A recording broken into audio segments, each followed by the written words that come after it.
I think it naturally follows, right? Digital energy, digital property, digital money is the greatest utilitarian asset, the greatest utilitarian value, or the greatest utilitarian asset on the greatest utilitarian network in the world, in the history of the world. That means for 8 billion people, right, it offers the possibility of economic empowerment. I think if you want to give joy to 8 billion people, you need digital music. And if you want to give education or enlightenment to 8 billion people, you need digital books or digital education. And if you want to give wealth to 8 billion people, you need digital property, digital money, right? And there is no other, there's nothing else that offers that promise, right? The reason Bitcoin's powerful is because at the end of the day, you can put trillions and trillions of dollars of energy on the network, and you can distribute it over something like the Lightning Network to 8 billion mobile devices, and the mobile devices cost $50. So the ability to give economic energy to 8 billion people on a $50 device, and do it with integrity and do it with no friction, right? Like when you're moving stuff on the Lightning Network, you're moving it for 1 Satoshi. So it's friction-free, speed of light at any scale, $37, $37,000, $37 million, you know, at any frequency, right? Like I want to vibrate something, right? As Tesla's point about understand frequency. If I have $1 billion of gold, I put it in a vault, the frequency is like once every 10 years. That's the velocity of the money. If I have $1 billion and I put it in a fiat currency and move it over the Visa rails and the Fed wire, then it takes 1 to 2 months to move it every time if I make a charge transaction before final settlement, you know, it's gonna be 30 days before you know that you're not gonna get clawed back, and another 15 days or something. So 45 to 60 days after I pay you for something, you can move it. So you're talking about velocity of 6 per year, annual velocity 6 per year.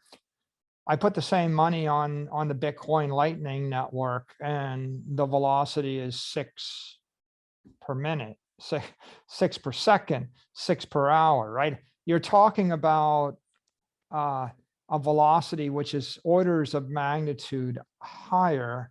And then of course the cost is, the Visa network is 2%, 2.5% friction. Cost to move $1 billion of transactions, $25 million. The cost to move $1 billion on the Bitcoin network, 68 cents. The cost to move that on the Lightning Network, if you break it into like 100,000 transactions, is going to be 100,000 Satoshis, right? So there's nothing comparable, right? It's a revolutionary transaction network, and it's also a revolutionary monetary network, both at the same time. It's like kind of dual revolutions. Because, you know, in one case, you can distribute economic energy to billions and billions of people, billions of times an hour. And that is something of wonder. And in the other case, you can store $1 billion of energy in a battery for 100 years and still have the energy. And we don't have any other credit or cash or asset instrument or property instrument where you could store $1 billion of economic energy for 100 years without dissipating it. It's just a question of how fast, right? In gold, you dissipate 90% of it in 100 years. In fiat, like US dollars, you dissipate 98%, 99% in 100 years. In electricity, like literal electrical energy, you dissipate 100. No one can store that much electrical energy for 100 years. You dissipate it all. It's all gone, right? We even ran into this issue with oil, like chemical energy or natural gas.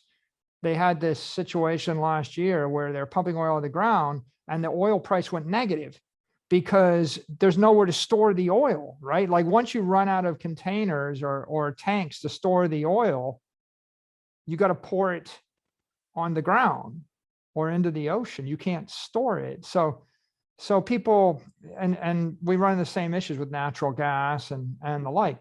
Every single form of energy or form of property is challenging to move, to store over time.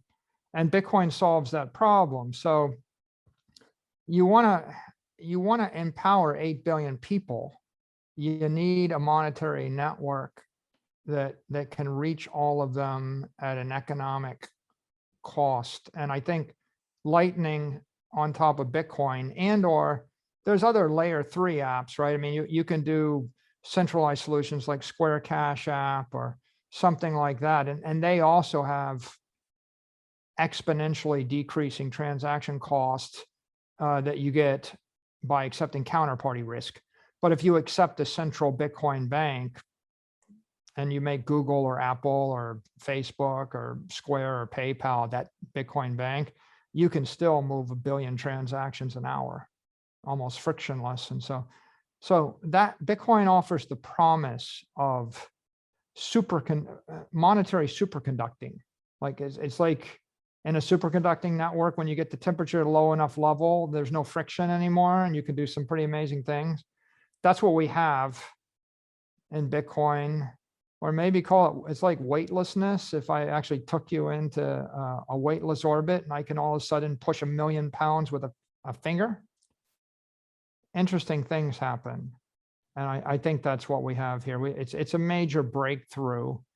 And I think of it as, I think it is the next logical evolution of energy.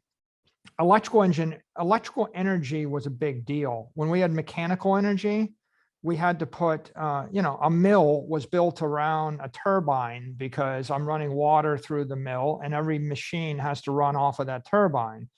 And then we got to electrical energy, and you didn't have to build it around the turbine anymore. You could spread out the plant across 18 acres because you can move electricity up and down in multiple dimensions and in space. But with digital energy, I'm not limited to a plant. I can move the energy through time and space 1 million times more efficiently. So the kinds of structures that you could build and the kind of things you could do are now exponentially more efficient.